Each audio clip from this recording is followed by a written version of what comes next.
Bueno, antes que nada, sí quisiera agradecer la oportunidad que se me dio a mí de participar aquí con ustedes, y a Maylin en particular por la invitación que me hizo para poder platicarles un poquito de lo que está pasando en México. En realidad, creo que la historia de México tiene ciertos paralelismos con la historia de Argentina, y en muchos aspectos Pablo ya me allanó bastante el camino. Entonces, en las partes que vea yo así como que media repetidonas, me voy rapidito para tratar de hacer énfasis en otro tipo de asuntos, ¿no? Quiero señalar que, antes que nada, esto ha sido una cosa muy complicada en el país. Entonces, realmente, cuando Maylin me dijo lo que quería que nosotros viniéramos aquí a platicarles, me puso un reto pesado enfrente, porque para mí es muy difícil compaginar un tema tan complejo como ha ocurrido en Código de Barras en México sin hacer alguna omisión. Y entonces lo que decidí inicialmente es hacer una omisión de lo mío. Yo trabajo con zooplancton de aguas dulces, y no les voy a decir nada de zooplancton de aguas dulces, creo.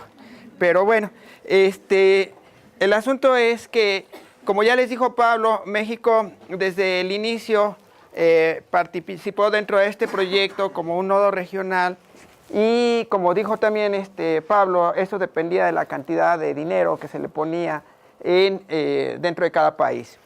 Cabe señalar que cuando nosotros empezamos esto, Pablo, Paul Heber, que es el director general del proyecto y el iniciador de toda esta iniciativa, me preguntaba a mí que cómo podíamos participar. Y yo le dije, bueno, pues yo quiero empezar de la manera más modesta, como nodo nacional. Sin embargo, ocurrieron varias cosas que permitieron que iniciáramos como un nodo regional.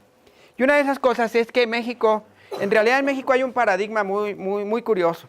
Mucha gente dice que no hay dinero. Yo lo que digo es que en México actualmente el paradigma de que no hay dinero, al menos dentro de lo que es el aparato gubernamental, no es cierto. Tenemos un gobierno obeso. Tal vez a nivel social ese dinero no está distribuido como debiera ser, tenemos grandes contrastes en la población, pero en México hay inversiones que han sido muy millonarias. Creo que este número está mal, pero en realidad, por ejemplo, tenemos este telescopio que se terminó de construir en México, y es tan enorme el telescopio milimétrico que lo podemos ver desde un avión volando a 10,000 metros de altura. Entonces, si nosotros comparamos el costo que tuvo esto, que es ciencia pura realmente, contra el costo que nosotros habíamos planteado originalmente de Código de Barras, pues realmente no somos nada, ¿no? Digo, comparado con otro tipo de inversiones que han ocurrido dentro del propio país. Ahora bien, esto ya no va a andar mucho. México, al igual que Colombia, es uno de los países megadiversos del mundo. Según este librito, El Capital Natural de México, somos el cuarto país a nivel mundial con mayor biodiversidad en el planeta. Y es que aquí dentro de esta región convergen las dos principales regiones biogeográficas, valga la redundancia, de las Américas, que es la región neártica y la región neotropical, junto con una compleja orografía y un montón de microhábitats que existen, ha propiciado que la fauna y flora que existe aquí sea extremadamente compleja. Por ejemplo, aquí están algunos números, pueden despertar cierta polémica, pero esto lo tomamos de aquí. Y es curioso que en pinos, cuando habla uno de pinos, todo el mundo piensa en Canadá, y México ocupa el primer lugar en diversidad de pinos en el mundo. Entonces, son cosas que yo no sabía. Como les digo, yo soy zooplantólogo, y que merced al proyecto de Código Barras, pues fui aprendiendo. En México, entonces, lo que decidimos, dada la coyuntura, fue crear una red. Esto es una red temática. ¿Y qué es una red temática? Bueno, la red la llamamos en inglés porque estamos incorporados dentro de un proyecto internacional, y es la Red Mexicana de los Códigos de Barras de la Vida, que en inglés tomó este acrónimo, y así es como la presentamos ante el mundo. Ahora bien, dentro del contexto nacional, MEXBOL es parte de 14 redes temáticas que iniciaron en un momento coyuntural en el país. ¿Por qué? Bueno, ahorita les voy a platicar un poquito de esto. Fue, por un lado, capitalizar todos los talentos científicos en una estrategia colectiva nacional, porque se hablaba de que en México teníamos gente muy capaz, pero hagan de cuenta que era como un carruaje, y tenía caballos que lo jalaran, pero cada caballo jalaba en una dirección diferente. Al final de cuentas, el carruaje no se mueve para ningún lado porque los caballos están jalando en diferentes direcciones. Y lo que trataron con las redes temáticas es de canalizar todo eso para que corrieran en un solo sentido.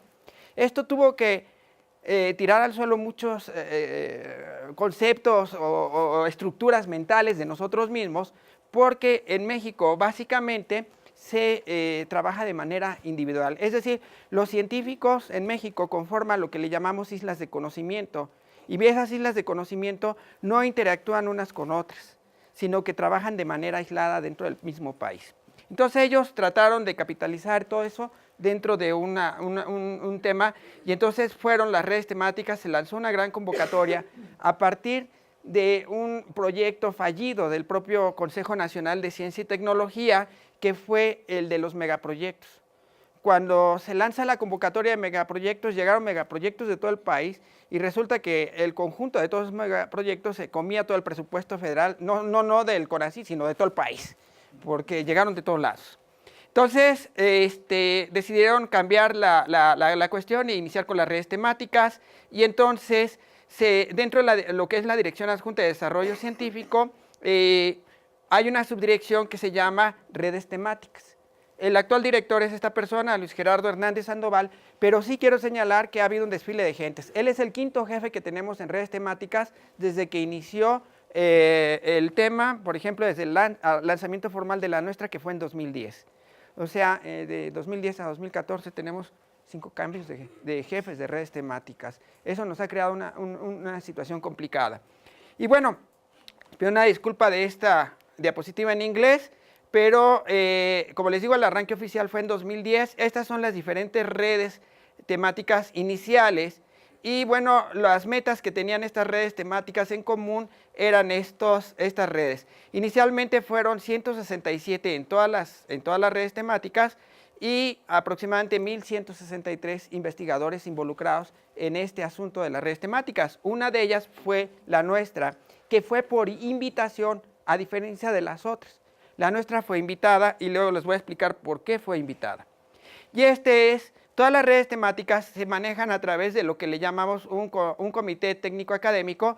Estos son los integrantes del comité técnico académico, que básicamente son los líderes de las instituciones involucradas y las autoridades del propio Consejo Nacional de Ciencia y Tecnología, y alguno que otro académico colado, como es Tícula Álvarez, Patricia y un servidor que anda por ahí atrás, que ya somos, como nosotros allá coloquialmente decimos, de los que estamos en las trincheras, no en los altos niveles, ¿no?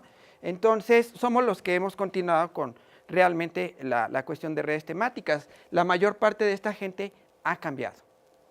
Ahora bien, en un principio nosotros iniciamos firmando un memorándum de entendimiento con el proyecto internacional, con Canadá, y nos ayudó más que como una ayuda legal o una cuestión legal, que realmente para el propio Consejo de Ciencia no tenía legalmente no tenía ninguna validez. Fue más moral que legal, y se firma este convenio entre las instituciones involucradas, las instituciones líderes, el propio CONACYT, y nos ayudó un poco para formalizar lo que era el proyecto en sus etapas iniciales.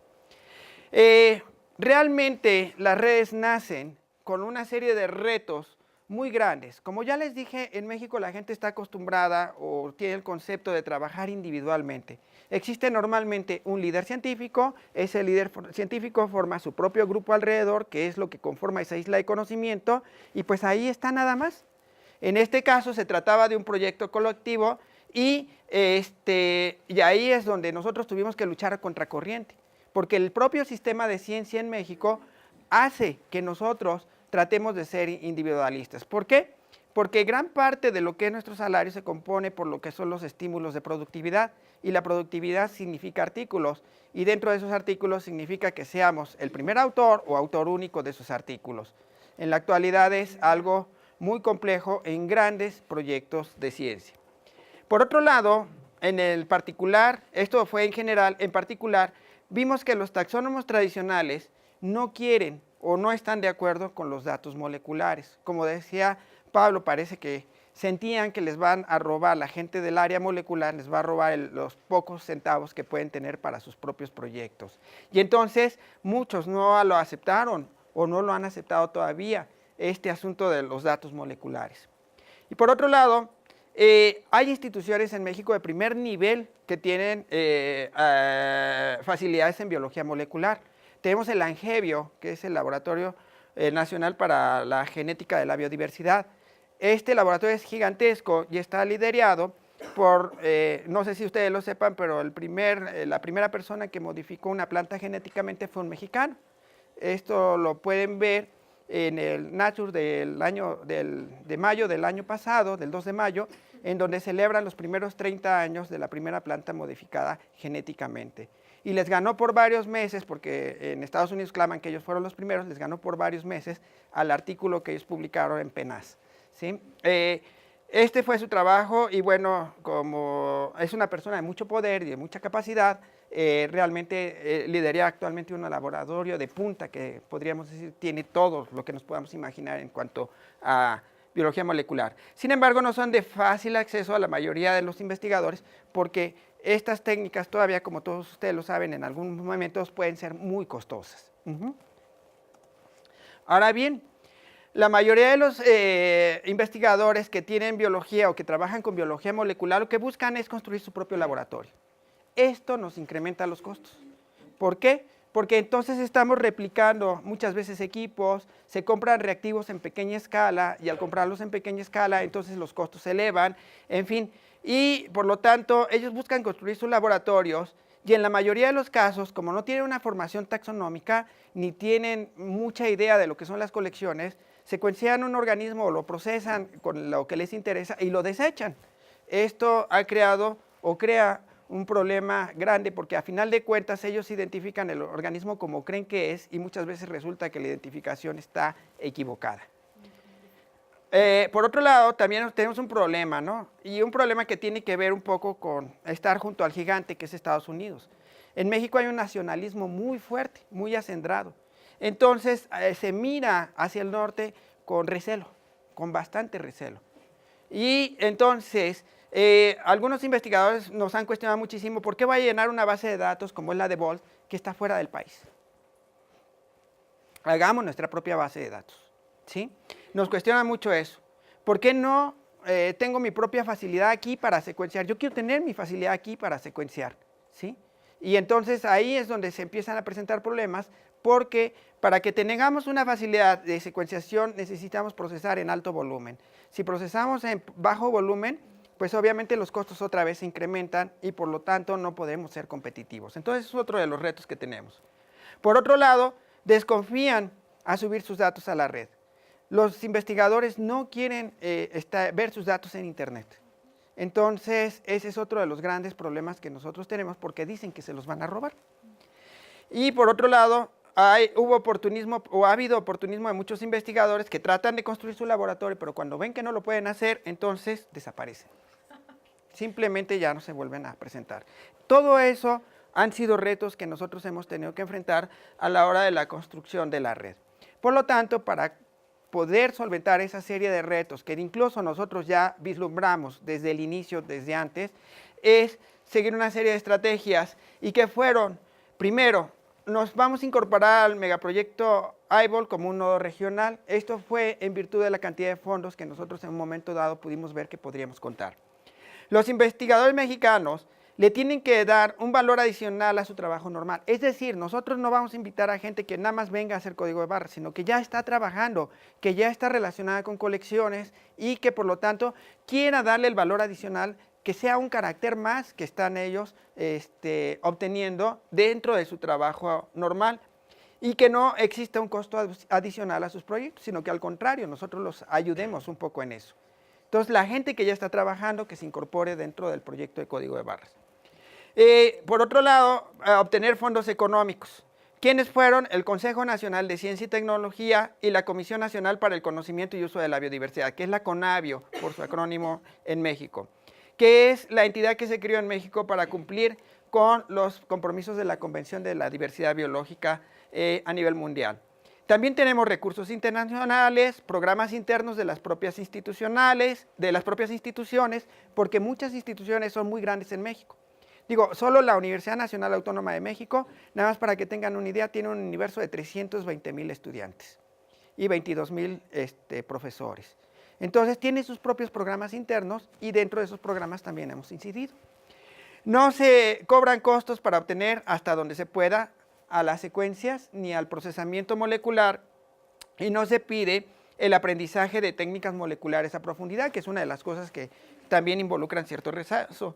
Por lo contrario, cada investigador recibe fondos económicos y además una capacitación para el procesamiento de sus datos, como vamos a ver más adelante. La capacitación se enfocaba al entrenamiento acerca de la interpretación de datos moleculares y el manejo de BOL, básicamente. También queremos establecer, o hemos querido establecer, una plataforma bioinformática. En este caso estamos hablando de un espejo de la base de datos que se encuentra en Canadá, para evitar esos cuestionamientos de que cómo estoy llenando una base de datos que está fuera del país. Participar en el desarrollo de metodologías para reducir los costos. Actualmente nosotros tenemos un costo dentro del procesamiento que va desde el tejido hasta la secuencia de aproximadamente $10 por cada secuencia que nosotros podamos generar. Y la expansión de estas herramientas. Y por otro lado, apoyar la idea de que los datos moleculares son un auxilio más, no son lo único, sino que son un auxilio para los taxónomos, un carácter más, y es un análisis complementario para los análisis que ellos están haciendo, porque tenemos un grupo de taxónomos muy grande en México, un cuerpo que ya está trabajando y que vamos a ofrecer nosotros una herramienta adicional que es moderna, pues para lo que ellos ya vienen realizando. Los fondos. ¿De dónde sacamos nosotros esos fondos? Bueno, en un principio hemos obtenido 12,5 millones de pesos aproximadamente desde el 2010 hasta la fecha, que corresponden aproximadamente a casi $1 millón. Este $1 millón fue desde el 2010 al 2014 y fueron otorgados por el Consejo Nacional de Ciencia y Tecnología. Sin embargo, ellos nos habían prometido 40 millones. O sea que, bueno, los cambios de jefe, los cambios de políticas y todo lo demás es lo que ha ocasionado que ocurran este tipo de situaciones. Por otro lado, nos dan estos 12 millones de pesos y nos dicen, el mes que entra te lo voy a depositar, y resulta que lo depositan 6, 8 meses después. Pero el proyecto se acaba en un año, entonces tú terminas al año. Ese es otro de los grandes problemas que hemos tenido. Por otro lado, ha existido un constante, bueno, como les dije, un cambio de políticas y también de responsables, como ya les había mencionado. Entonces, esto ha creado, porque cada quien llega con su propia idea de lo que son las redes temáticas. Y hubo quien nos dijo, son redes temáticas y vamos a hacer innovación. Pero si son redes temáticas de investigación, ¿por qué nosotros tenemos que trabajar en innovación? Y llegaron gentes que se dedican a esto, de una compañía llamada Everis, que está basada en España y tiene 7,000 empleados en todo el mundo, para decirles lo que era innovación. Yo cabe señalar, ahorita el tiempo es muy corto, pero a mí me iluminaron, por así decirlo, respecto a lo que era innovación. Pero otra vez, fueron unos jefes los que recibieron eso y son otros los que están ahorita de responsables en todo este tema. El espejo de BOL en México lo hemos estado tratando de realizar, pero sí hemos tenido muchos tropiezos al respecto. La Conavio nos otorgó un hardware y el pago de un técnico encargado de esto. Sin embargo, sí ha habido ciertos problemas para implementarlo, no del propio México, sino de la conectividad de las propias redes. Por otro lado, también realizaron una convocatoria en la que entregaron $0.6 millones de dólares a 27 proyectos de 2 instituciones en un principio. Estos proyectos pasaron por un proceso de revisión y ya actualmente solo queda un proyecto de todos esos pendientes de ser terminado. Todos los demás ya terminaron. Otros posibles fondos, como ya les dije, son los programas internos. La UNAM, que es muy grande, tiene su propio programa de apoyo a la investigación. Hay fondos propios dentro de las instituciones y también hay diferentes fundaciones que otorgan fondos. Por ejemplo, es curioso el caso de mi institución en el Ecosur, que los fondos que nos dieron, que están aquí, y nos sirvieron para construir un edificio, no fueron merced a la gestión de nosotros, sino que resulta que el director general de nuestra institución viajó a Brasil, le hablaron de los códigos de barras, se maravilló del problema y del asunto, y regresando a México se encontró con que 2 de sus investigadores estaban haciendo código de barras.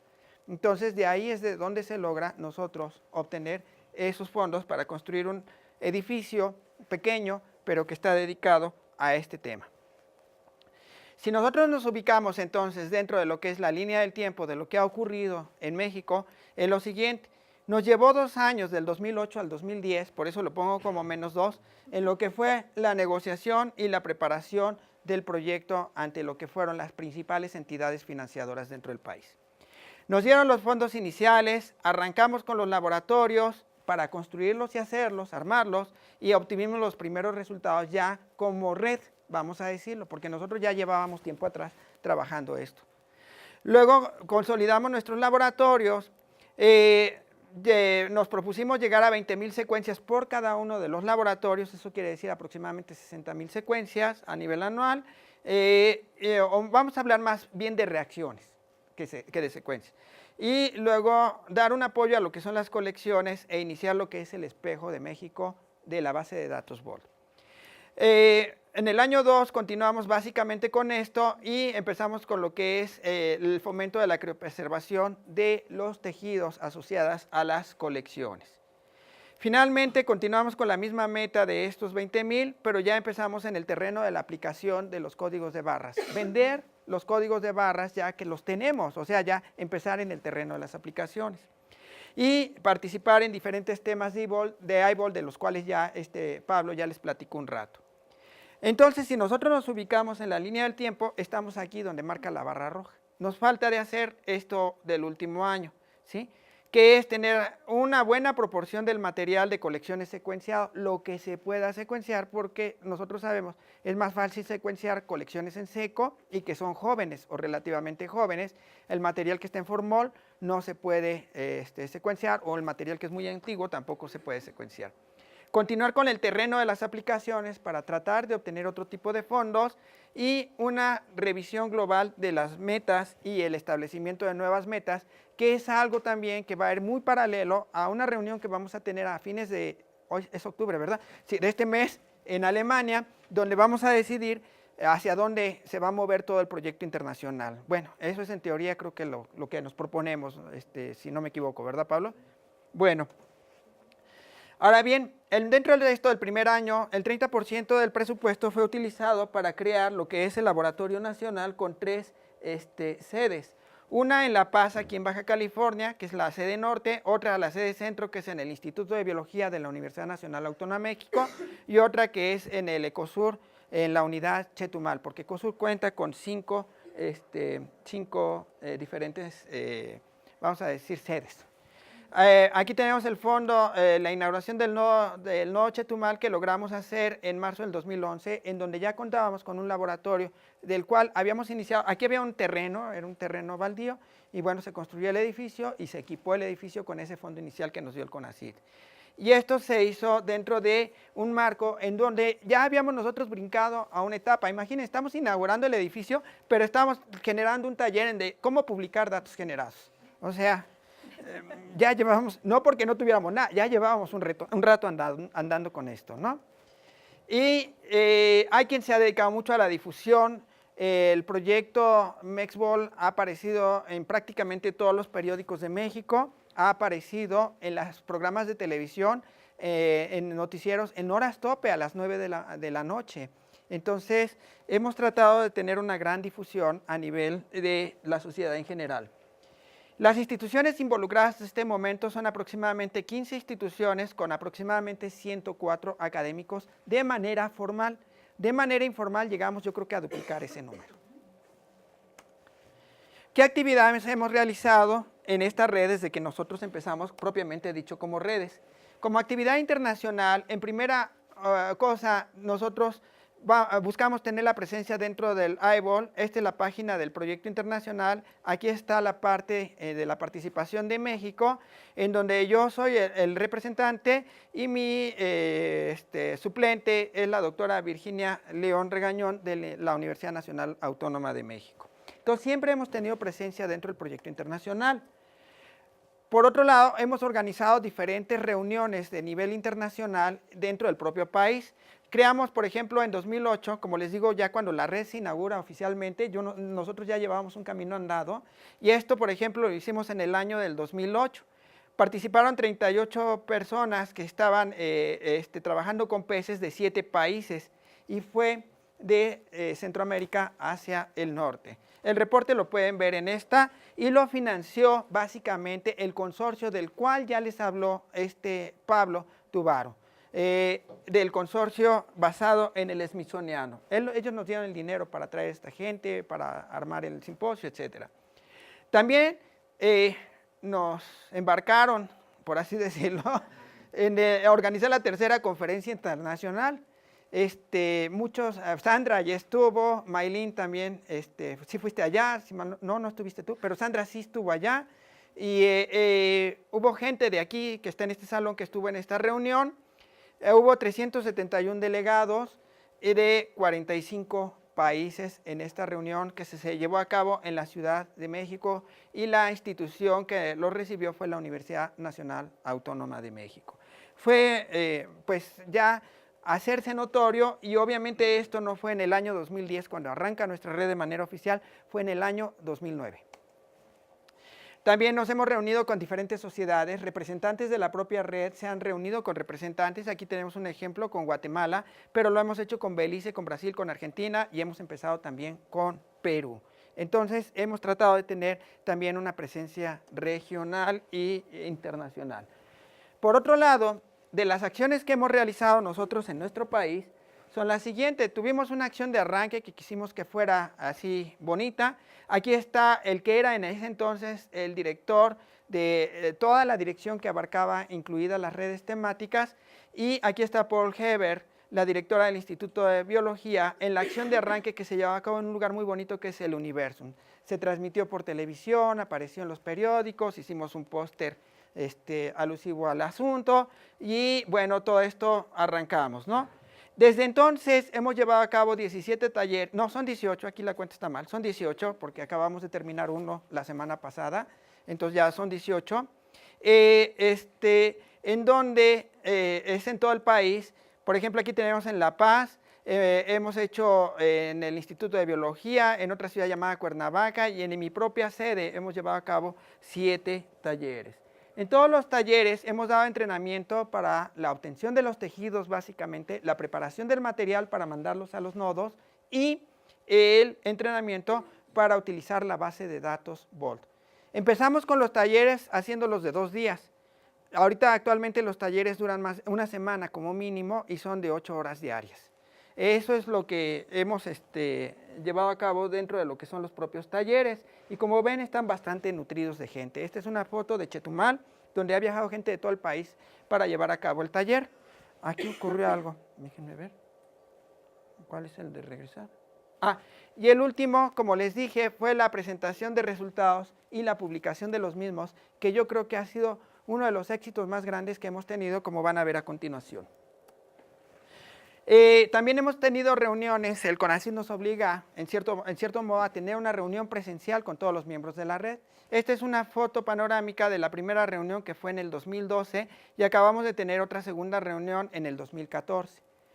Cabe señalar que de los acuerdos que tuvimos de esta última reunión es que vamos a hacer, ahora el reto lo que tenemos enfrente es gigante porque quedaron en hacer un mega estudio a nivel país. O sea, todo lo que hemos hecho como país. Y bueno, un metaanálisis. Todavía no sé cómo, pero en eso andamos. Esta es nuestra página. Y sí quiero señalarles, dentro de la página hay ligas a diferentes cosas. Estamos aquí enseñando ejemplares de la fauna mexicana. Se van pasando sucesivamente dentro de lo que es la propia página. Tenemos aquí esta liga a este proyecto del cual les voy a hablar un poquito más adelante y que fue financiado por Google, algo extraño. Luego tenemos aquí esta página que fue para la segunda conferencia a nivel mundial de Fish Barcode, de los códigos de barras de peces, y que acaba de terminar apenas el viernes de la semana pasada. Lo llevamos a cabo en la ciudad de Chetumal. Llegó gente de todo el mundo, afortunadamente tuvimos presencia de muchos lugares. Y esta página en la cual estamos iniciando nosotros un experimento, se llama MEXBOL en las escuelas, en donde hacemos la invitación a escuelas, apenas estamos iniciando el primer piloto, en donde la escuela se le da una plática, esto lo acabamos de hacer, y luego les abren una página en la cual los alumnos, está dirigida a nivel preparatoria, bachillerato, y en esta los alumnos hacen un proyecto, llenan una página con un formatito, con un proyecto. Esos son todos los alumnos de esa escuela formando equipos de 3 a 5 personas. Luego de ahí vamos a seleccionar un proyecto ganador y hemos creado, con lo que ya sabemos, un laboratorio móvil. Ese laboratorio lo llevamos en una maleta y es capaz de hacer desde la extracción hasta la verificación del producto PCR. Como tenemos esa capacidad de poder hacerlo digamos, en un lapso de 3-4 horas, durante el tiempo que hacen de manera demostrativa los estudiantes y el termociclador está trabajando, les explicamos cómo funciona la base de datos. Pero apenas estamos en la fase de que ellos escriban su proyecto y lo incorporen ahí. O sea, el experimento apenas está iniciando. Pero bueno, no sabemos qué resultado. Y bueno, también aquí tenemos lo que es el espejo de código de barras de la vida, que ha tenido también sus altibajos. Hay también diferentes blogs. Este blog es del Instituto de Biología de la Universidad Nacional Autónoma de México. Aquí tenemos la convocatoria que se hizo para los proyectos, los 27, repartieron ese dinero. Las convocatorias son publicadas a nivel nacional y puede participar cualquier persona que esté interesada en los mismos. Igual aquí, sin embargo, aquí en el caso del CONACYT tienen que ser instituciones que están registradas en un registro especial que ellos llevan y que les permite acceder a fondos del propio Consejo Nacional de Ciencia y Tecnología. En 2011 hubo una nueva convocatoria a la cual no se le dio dinero y luego hubo otra convocatoria en 2012 en donde fue, digamos, cerrada a las redes temáticas, que es donde nos dieron los últimos casi $300,000 con los cuales hemos finalizado apenas julio-agosto de este año y de la cual apenas recibí la semana pasada ya la carta de que el informe técnico está aprobado. Ahora me dicen que en enero va a haber otra convocatoria, vamos a ver si esto realmente ocurre y si va dentro de los términos que nosotros buscamos. Resultados. Por primera vez en la historia científica de México ocupamos los primeros lugares en un proyecto colectivo multinacional. Pueden ustedes ver que donde hay más color rojo es donde más códigos de barras hay. Y bueno, aquí podemos ver cómo México está apareciendo ya bastante enrojecido, en particular en la parte de la península de Yucatán. En casi todos los grupos que hay dentro de la base de Bolt, ocupamos los primeros 10 lugares, dentro de los 10 primeros lugares, y en muchos casos el primer lugar. Entonces, hemos avanzado bastante y nunca habíamos tenido esa posición dentro de un proyecto de alcance internacional. Por ejemplo, peces ya se los mostró Pablo, no me voy a detener, aquí estamos en el cuarto lugar. Ustedes pueden ver los colores y ahí se pueden dar cuenta de tanto que hemos avanzado en los peces. Cabe destacar que antes éramos el tercero, pero despertó este gigante que es Brasil y pues han estado trabajando muy duro y ya nos ganaron. Tenemos otros grupos difíciles como estos bichitos pequeños. Nos hemos concentrado mucho en trabajar con las cosas que son difíciles. Entonces, tal vez, y nos hemos concentrado mucho también en la calidad.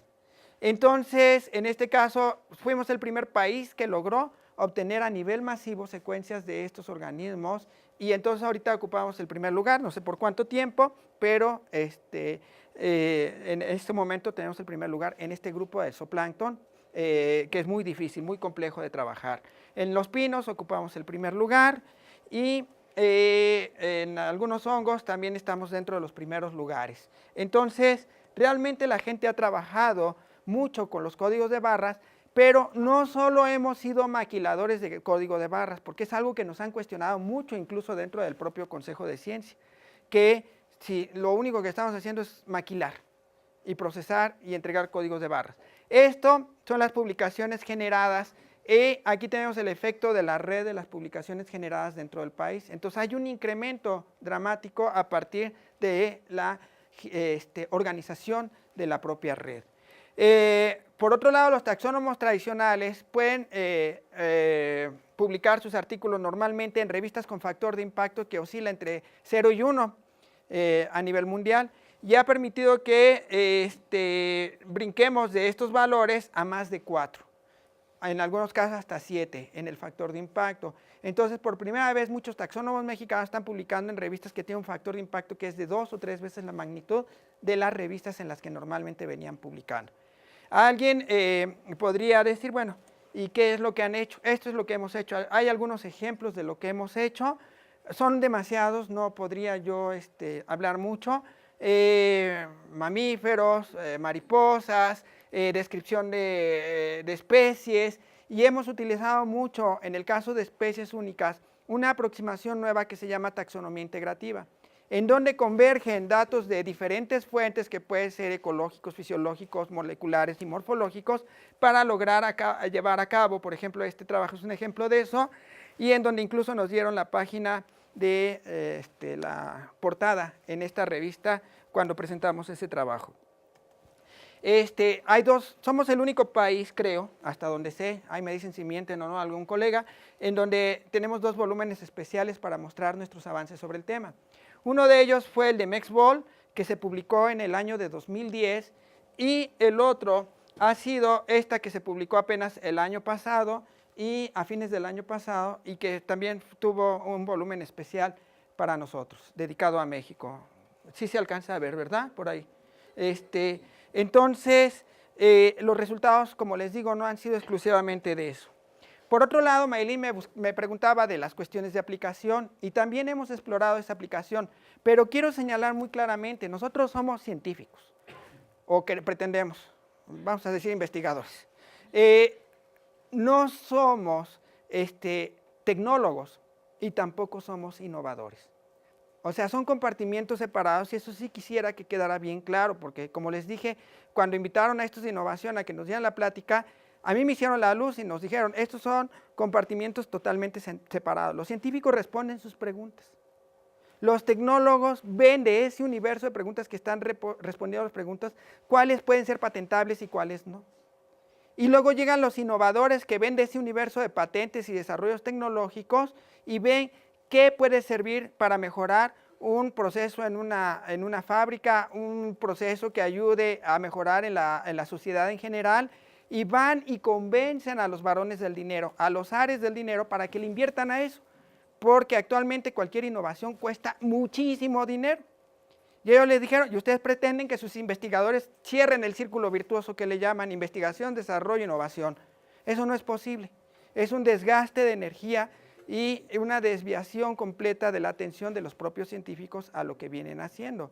Pero aparentemente, bueno, nosotros nos hemos metido un poquito en el terreno y por ejemplo, desde el punto de vista científico, aquí por ejemplo, como sabemos que los códigos de barra nos sirven para ver cualquier etapa de la vida, hemos tratado de buscar, por ejemplo, conectar a los adultos, los peces y sus huevos, y sus larvas y sus huevos, para ver cómo pueden incidir el manejo de las pesquerías. Si nosotros tomamos en cuenta que un huevo tiene una duración aproximada en términos generales de 24 horas desde que es puesto hasta que emerge la larva, entonces podemos saber el momento y el lugar del desove de los peces, ya con una precisión de las especies de las que se trata, con una precisión del 90%. Entonces, esto tiene una aplicación enorme en lo que son las pesquerías, porque así podremos establecer lugares y tiempos de veda que protejan precisamente cuando los peces realmente están desovando. Por otro lado, nos ha servido para buscar exóticos. En este caso, hay un exótico que es el pez león, que ha invadido todo lo que es el Caribe. Sabemos que ha llegado hasta Honduras y, por un lado, nos permitió, hay varias especies de pez león que se confunden. Nosotros hemos encontrado que solo existe una especie que es la que se ha dispersado en todo el Caribe. Y por otro lado, ya nos pusimos a ver un poco, bueno, yo no, sino las gentes que trabajan con esto, se pusieron a ver qué es lo que había en sus estómagos, para ver a quién estaban atacando en las zonas arrecifales. Esto utilizando los códigos de barras. Si nosotros vemos el estómago, el contenido estomacal, es un reto porque el 80% dice materia no identificada, siempre que vemos algún reporte de contenidos estomacales. Ahorita podemos saber todo lo que hay ahí, usando los códigos de barras. Entonces, este fue otro trabajo que se publicó al respecto. Y bueno, aquí vimos también, tampoco se había comprobado la reproducción del pez león y dónde estaban las larvas. Aquí ya se encontraron. Es el primer registro a nivel mundial de larvas del pez león en el Atlántico Occidental. Entonces, todo eso cae dentro de lo que podríamos llamar el terreno de las aplicaciones, sin dejar de ser lo que somos nosotros, que es la investigación científica. Por otro lado, ha habido nuevos proyectos. Les había dicho que Google nos financió, bueno, financió al CIBOL este proyecto. ¿Y qué es lo que busca?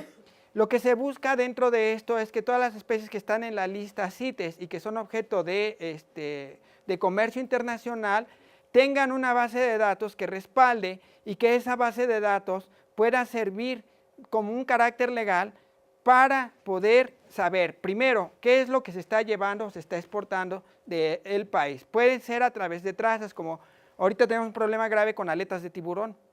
Entonces, pues lo que están haciendo las gentes en el mar es que cortan las aletas y no se sabe a qué especie. Es muy difícil saber la especie. Con código de barras ya podemos saber qué especies se están extrayendo de las aletas de tiburón. Pero hay un problema complejo aquí porque resulta que debe tener un carácter legal. Entonces no podemos usar la base de datos BOL porque no tiene lo que le llaman ellos una cadena de custodia. Entonces tenemos que crear una base de datos propia en la cual se pueda consultar y una metodología que tengan en las aduanas, técnica, para que tengan en las aduanas y en un momento de 15 minutos a media hora puedan ellos saber de qué se trata. Y además que desde que se toma la muestra, vamos a decir, en el lugar del crimen, hasta que se sabe qué es, debe existir una cadena legal que permita saber en todo momento dónde estuvo esa muestra para que no vayan a meter una cosa en vez de otra y luego que eso pueda ser utilizado en un juicio como una prueba en contra de la persona que esté traficando con esas especies. Entonces, en lo que trabajamos primeramente es en crear esa lista, porque la lista de CITES, México tiene una norma que es la NOM 059, en donde no coincide exactamente. Tuvimos que trabajar con gente de medio ambiente, con la Policía Federal, con la Procuraduría General de la República, y créanme que por primera vez en mi vida estoy trabajando con esta gente. Me ha sorprendido enormemente su disposición y su capacidad para conocer este tipo de problemas y su buena voluntad para resolver un problema que es enormemente grande, sobre todo en países megadiversos. Entonces, pues ya estamos trabajando con ellos. Ahorita tenemos una lista de 200 especies blanco, que son las que se trafican, más 1000 especies que se les parecen. Entonces, 800, perdón. En total son 1000 especies y las que tenemos que trabajar para esta base de datos. Estamos preparando la base de datos y tuvimos un acuerdo para que esos datos no solo se suban a esta base especial que va a servir con carácter legal, sino también se suban a BOL. Pero el problema aquí es con las coordenadas geográficas y quedamos en el acuerdo de subirlas al sistema BOL sin coordenadas geográficas para que entonces los traficantes no sepan dónde están, sino les estamos dando la pista de dónde están las cosas que les interesan. Entonces eso lo estamos haciendo y bueno, actualmente estamos en la etapa de la secuenciación y la generación de la base de datos con este proyecto. Participan actualmente 4 países megadiversos, que son Sudáfrica, Nigeria, Kenia, y en América el único que está trabajando con esto es México. ¿A dónde o qué resultados? Pues ya veremos más adelante. Ahorita está esto apenas caminando. No puedo mostrar muchas de las fotos porque les digo, precisamente estas situaciones tiene ciertos requerimientos y lo que sí es muy importante es que ahora ya nos hemos relacionado con entidades en las que jamás, como la Policía Federal, jamás nos habíamos imaginado que fuéramos a trabajar. Y ellos tienen un laboratorio para esto de análisis moleculares impresionante en México. Pero igual, no nos dejaron tomar ni una fotografía ni nada, sino simplemente nos lo mostraron. Y bueno, también hemos incidido en el terreno de las nuevas metodologías. Por ejemplo, como les dije, nos hemos concentrado en cosas muy difíciles, entonces hemos desarrollado nuevos primers para trabajar con microcrustáceos de agua dulce. Yo es lo que trabajo y me di cuenta cuando empecé con esto que no me salía nada. Entonces, desde ahí a batallar para que salga. Mucha gente de todo el mundo es lo que me dice, ¿no? Donde quiera que ando, es que a mí no me sale, es que a mí no me sale. Bueno, ya hemos incidido y también hice una pequeña modificación en el momento de la fijación. Actualmente les puedo decir que en microcrustáceos de agua dulce tenemos un éxito de entre 80 y 90% del material que nos llega al laboratorio, lo cual hasta este momento nadie lo ha tenido. Merced a esto he recibido yo a estudiantes de todo el mundo. Hemos recibido estudiantes de Tailandia, de China, de Corea, para que los entrenemos con estas metodologías que nosotros hemos venido desarrollando. Por otro lado, pues aquí vemos también, en el caso de los nematos, que han sido un reto también para trabajar con esto, ya también se ha avanzado, porque en nematos resulta que parece que amplificaban, pero el problema era básicamente en la secuenciación. De todas maneras, ya se trabajó con para la amplificación y que parece que tiene éxito también en el proceso de la secuenciación. Todo esto ya lo pueden ustedes consultar, está ya disponible y publicado. Y por otro lado también hemos ganado premios. Por ejemplo, el trabajo de la relación de las larvas de peces con los adultos, se ganó un premio, pues ahí lo está. Se ganó un premio al mejor trabajo de investigación en el estado de Quintana Roo. Las tesis de nuestros estudiantes, tanto de pregrado como de posgrado, han obtenido premios. Aquí nada más les muestro uno como ejemplo, pero ya tenemos alrededor de un universo de aproximadamente 10 premios que hemos logrado entre trabajos de investigación, tesis de estudiantes que van desde el pregrado hasta el posgrado. Entonces, hemos tenido bastante éxito también en este tipo de reconocimientos. Proyectos, hemos tenido más o menos unos 30 proyectos que ya van fuera de lo que les he platicado hasta este momento.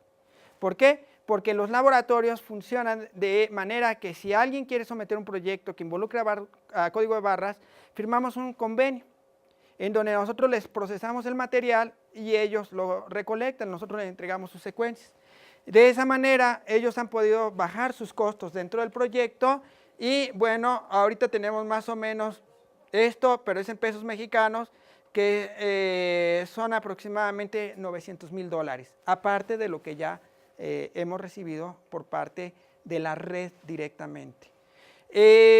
También habíamos logrado un compromiso por $1 millón con Canadá, pero se suspendió porque a ellos les cortaron los fondos y entonces todo el mundo se tuvo que arreglar a la nueva situación, ¿sí? Entonces no permitió que se continuara con este acuerdo. Logros académicos, bueno, tenemos muchas estancias en muchos países por parte de investigadores con el tema de la red, estudiantes de posgrado que han ido dentro del programa de líderes, como mencionó Pablo, y otros programas diferentes del mismo México, y se han ido a muchos países diversos, no podría contar el número de países. 2 conferencias magistrales que han sido en eventos sobre todo internacionales, donde se ha llamado a miembros de la red para que den pláticas sobre los avances, más de 70 ponencias en diferentes eventos, entre los que destaca principalmente las reuniones estas internacionales de código de barras y las propias que hemos organizado nosotros, y hemos continuado también con la formación de recursos humanos. Hemos tenido becarios, gente a la que apoyamos con dinero para su tesis o su trabajo de investigación. Tenemos 38, 28 de licenciatura, 7 de maestría, 3 de doctorado, el 60% ya realizaron la defensa de su trabajo, y esto de 3 de doctorado está equivocado, ya ahorita tenemos como 15 o 20 de doctorado, pero que no se han registrado todavía formalmente, entonces pues, no puedo dar números de lo que no tengo yo formalmente registrado. Y como les digo, nos hemos concentrado mucho en la calidad. Esta es la calidad de fotos que nosotros estamos mandando. Hemos desarrollado técnicas especiales para, por ejemplo, estas son microfotografías al microscopio óptico, en donde pueden ver que todas las partes se pueden apreciar y todo está en foco. Entonces hemos desarrollado metodologías para lograr esto. Las fotos de los especímenes, las colecciones las hemos también apoyado, y las facilidades para la conservación de tejidos congelados también hemos tenido oportunidad de poder apoyarlas en diversas instituciones que albergan colecciones. Porque sí quiero señalar una cosa que ha sido un gran problema. México no tiene un museo como lo tiene, un museo nacional como lo tiene Argentina. Las colecciones están radicadas básicamente en institutos o en la propia Universidad Nacional de México. Entonces, las facilidades que tienen son buenísimas, tienen excelentes, pero no tenemos un museo nacional que albergue todas las colecciones. Y en conclusión, podríamos decir que la red mexicana ha sido de gran éxito y ha colocado a México en una posición privilegiada dentro de un proyecto en un contexto internacional. Sin embargo, somos vulnerables. ¿A qué? A las políticas y a ese tránsito de gente que está, sobre todo, en las entidades que nos financian, fundamentalmente el Consejo Nacional de Ciencia y Tecnología. Afortunadamente, el nuevo responsable de redes ha sido muy positivo con nosotros, nos ha apoyado, pero no ocurrió eso con algunos de los jefes anteriores que tuvimos, ¿sí? Y por otro lado, en México pretenden, por un lado, como ya les dije, que el propio investigador cierre el círculo virtuoso, y lo cual es prácticamente imposible, o privilegian la tecnología o innovación. Solo puedo decirle, la semana pasada se abrió la convocatoria para innovación en México, que se ha vuelto la caja chica de las empresas, porque la cantidad de dinero es increíble. Son 2,000 millones de pesos que se dieron el año pasado para la convocatoria de innovación. Este año no sé cuánto se dé, pero nada más para que tengan la idea, en dólares dividan 2,000 millones entre 13, para que lo sepan en dólares. Nada más para que se den una idea de la enorme cantidad de dinero y que como país hemos sido un verdadero fracaso en cuanto al número de patentes que hemos logrado. ¿Por qué? Porque se privilegia las etapas posteriores a la etapa inicial, que es la etapa de la investigación, lo que le llaman ellos investigación básica.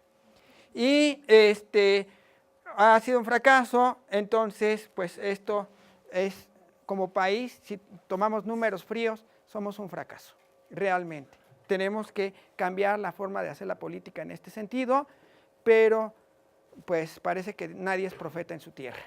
Y bueno, eso nos está ocurriendo en algunas ocasiones. Quiero agradecer principalmente a todos los miembros de la red porque se han dedicado, han tenido mucho entusiasmo para avanzar, han sido muy positivos cada vez que se les llama. Ustedes vieron la fotografía, participan en las reuniones. Al Comité Técnico Académico actual de la red, en particular los académicos, los miembros académicos de esta red, que son Virginia León Regañón y Patricia Cortés, en las dos instituciones líderes que participan junto con el ECOSUR. Esta es la Universidad Nacional Autónoma y este es el CIBNOR, el Centro de Investigaciones Biológicas del Noreste. Y pues obviamente no podríamos hacer nada si no nos apoyaran o no trabajaran los estudiantes. Obviamente hay muchas instituciones involucradas en esto. Aquí pongo las principales, pero hay muchas más que obviamente es difícil de organizar o de incluir dentro de una plática muy general como pueda ser esta. Bueno, creo que con esto termino. No sé si hay alguna pregunta, si hay tiempo, no sé. ¿Cuánto me tardé? Manuel, muchas gracias. ¿Alguien tiene alguna pregunta para dirigirle a Manuel?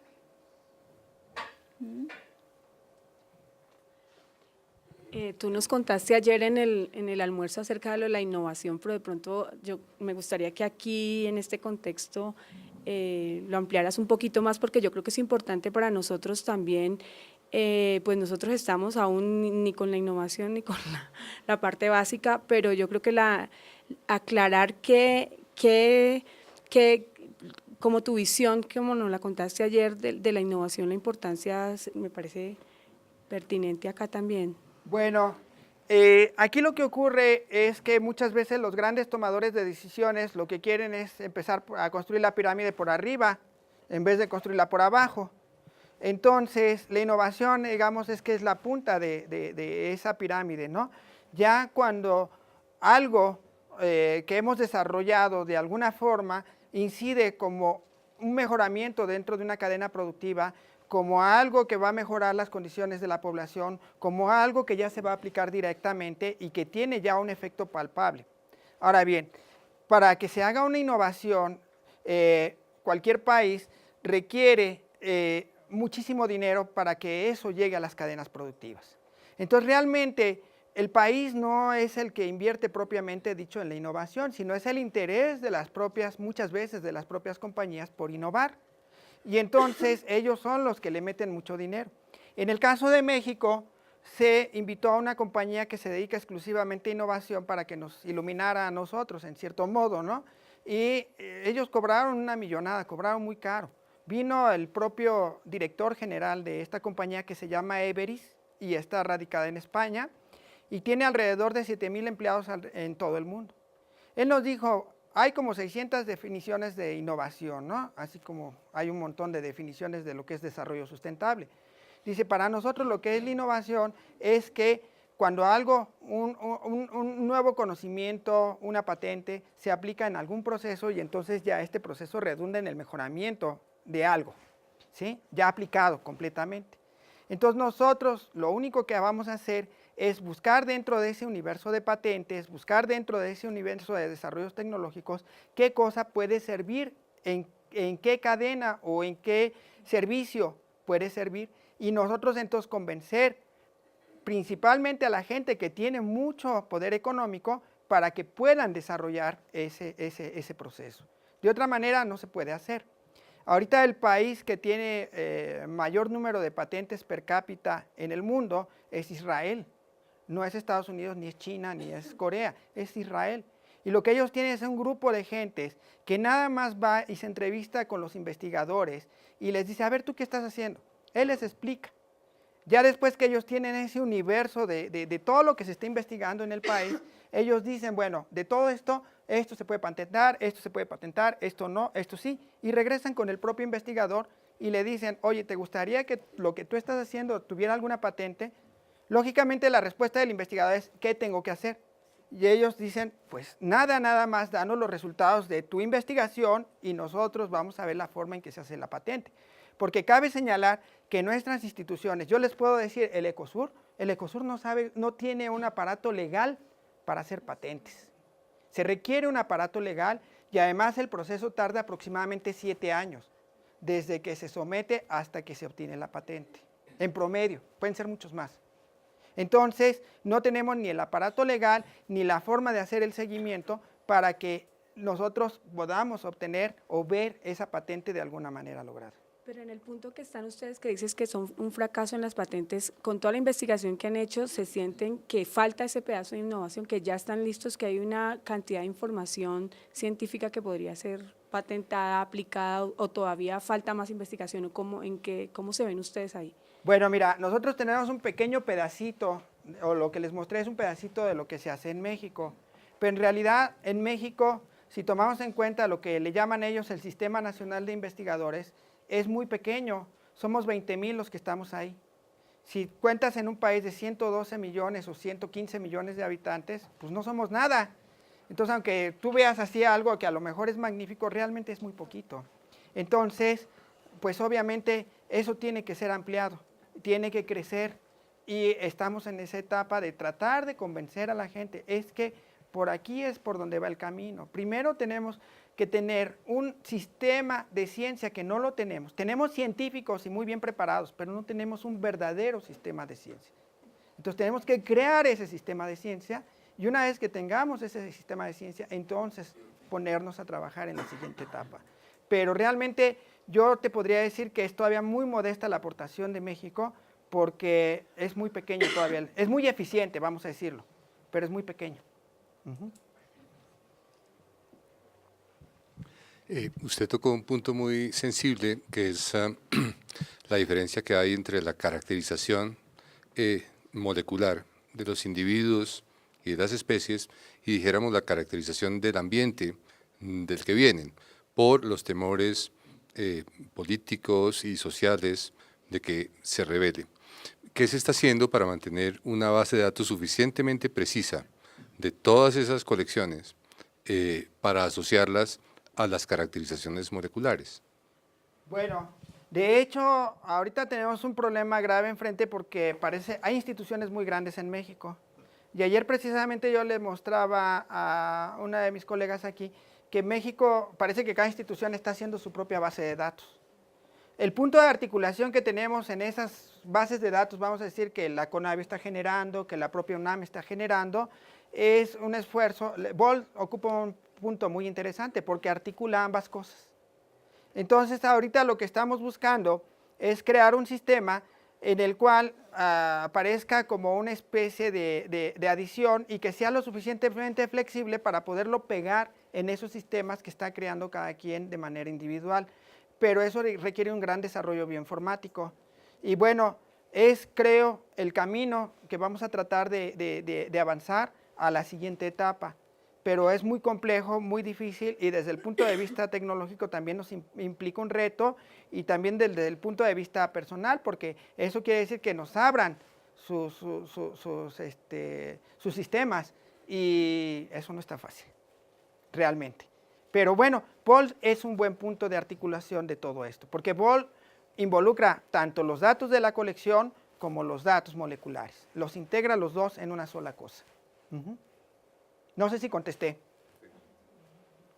Manuel, hay muchas analogías de los retos que tú identificaste tanto en el nivel de, digamos, de financiamiento y el sistema de ciencias que tienen ustedes con el que tenemos nosotros acá en Colombia, y aparte de eso con los retos que tuvieron ustedes para formalizar la red, hacerla, digamos, productiva, entre comillas, pero bueno, al final del día tu balance es positivo, entonces pues tenemos nosotros la esperanza de que el nuestro también lo sea. A nosotros nos invitaron a postularnos, a ser parte del proyecto que mencionabas de las especies CITES, del Barcode of Life Project. Nosotros hicimos una primera reunión con autoridades científicas CITES, Ministerio de Ambiente en ese momento no estuvo, no teníamos los contactos con la Policía Ambiental, pero en este momento en esta sala está la Policía Ambiental, está el Ministerio de Ambiente y están representantes de las autoridades CITES. Entonces yo quisiera aprovechar la oportunidad como para que tú nos contaras cómo ha sido esa experiencia en el marco de ese proyecto. Como no nos puedes mostrar resultados, etcétera, pues por el carácter legal de la información, pero saber cómo ha fluido el proyecto, como la proyección que tiene para ver si nosotros nos lanzamos como país, pues con el financiamiento que tiene Google, que es de $2 millones, creo, 3 para el tema. 3 mil. Bueno, en el caso de este proyecto, de hecho, en un principio el proyecto inicia pensando en 6 países. Yo les dije que hay 4. Realmente no ha tenido mucho efecto en otros países, se ha buscado invitar a otros países, pero ha habido muchos problemas de manejo, de implementación y de muchas cosas locales que varían de país a país. En el caso de México, la aproximación se realizó a través de la red y en particular con Virginia León. Entonces, lo que hemos procurado en la red es realmente ser una red y no una pirámide. Entonces, en este caso de nosotros, Virginia se encargó de tomar el proceso del proyecto Google y fue bienvenido el punto de que ella se encargara de coordinar este proyecto dentro de lo que es México. Entonces, en un inicio empezamos puros académicos. Luego los académicos, dentro de los requerimientos del propio proyecto, decían que teníamos que buscar a la policía. Entonces nos fuimos a buscar a la policía. Hablamos con ellos. Y me sorprendió, porque en vez de que nos cerraran la puerta así, nos dieran con ella en las narices, les llamó muchísimo la atención y vinieron con nosotros. Fue increíble. Luego hablamos con las autoridades de la Secretaría del Medio Ambiente y ocurrió algo muy similar. Cuando nosotros los vemos como así, entidades muy extrañas que van aparte. No, fue todo lo contrario. Lo mismo nos ocurrió con la Procuraduría General de la República, que es la encargada de perseguir a los delitos, y nos quedamos nosotros enormemente sorprendidos. Pero lo que sí cabe señalar es que cada quien tiene una forma muy peculiar y muy diferente de pensar. Entonces, en virtud a ese problema, esa problemática, y además sus ocupaciones y sus tiempos son diferentes. Los académicos nos movemos a una velocidad y ellos se mueven a otra velocidad. Entonces, el conjuntar esas dos velocidades nos costó mucho trabajo. Por ejemplo, hacer la lista de las 1000 especies, sudamos sangre para lograr esa lista de las 1000 especies. Es la verdad, nos tardamos casi un año para una lista. Y teniendo ya la lista de la NOM y teniendo la lista del CITES. Pero esta sí, esta no, esta se le parece. Y consultando con los especialistas. Entonces fue una labor compleja. El solo tener un montón de nombres ahí que teníamos nosotros que secuenciar. Esa etapa ya la pasamos. Ahora, el otro reto que tenemos es el de realizar la fase técnica y de implementar la base de datos, la plataforma informática. Ya está la plataforma informática lista. Ahora lo que tenemos que hacer es alimentarla. Pero el problema ahora que tenemos es que los académicos dicen, es que me piden demasiada información. Pues sí, pero es lo que se requiere para la base de datos. Entonces, estamos en esa etapa de gestión y otra cosa, tiene que ser un proyecto altruista. Porque llegamos con el académico y le decimos, oye, necesitamos estas especies y tú eres especialista en ellas, las necesitamos, pero ¿yo qué gano? Y ahí es donde, bueno, vamos a invitarte al campo, vamos a hacer esto. Y ahorita hemos terminado una convocatoria porque primero hicimos una revisión en las instituciones líderes para ver quién tenía esas especies en su colección. Parece que ya se juntó la mayoría y ahorita de las que nos faltan vamos a hacer una convocatoria que se va a publicar a través de la página para invitar a los académicos en general a que participen. Una vez que tengamos la base de datos, tenemos que hacer el desarrollo tecnológico. Se ha demostrado estadísticamente que los mini códigos de barras de 100 pares de bases, no los 650, 100, nos dan un 90% de confiabilidad para la identificación de la especie. Entonces nosotros podemos obtener, y esa secuencia pequeñita la podemos obtener a un costo de unos $2 aproximadamente y en 15 minutos a media hora. Entonces estamos trabajando también en los protocolos que nos van a permitir y que además los puede hacer cualquiera que no sabe mucho de biología molecular. Entonces ya estamos viendo, explorando las alternativas, hay PCR de tiempo real, microarreglos, segunda generación, y también en la famosa cadena de custodia que les digo, porque digamos que el sitio del crimen está a 1000 kilómetros del próximo laboratorio. Entonces hemos tenido que trabajar también en eso para ver cómo va a llegar eso de esos 1000 kilómetros y que se sepa en cada segundo que lleva esa muestra dónde anduvo, para que no vaya a haber un reemplazo y entonces luego, porque algo que yo no sabía, dicen que los abogados son tremendos. Yo, la verdad, ahí sí no lo sé. Entonces es un mundo nuevo y maneras diferentes de pensar que hemos tenido que asimilar de las dos partes, tanto ellos como nosotros. Pero ha habido mucha apertura, una cosa que yo jamás en mi vida la había visto y que, pues digo, me da a mí mucho gusto. No sé a dónde nos lleve ese proyecto ni dónde termine, porque como les digo, estamos en la fase de la construcción, pero a donde quiera que nos lleve, el aprendizaje que hemos tenido es fenomenal. Eso sí puedo comentar. No sé si te contesté a lo que querías.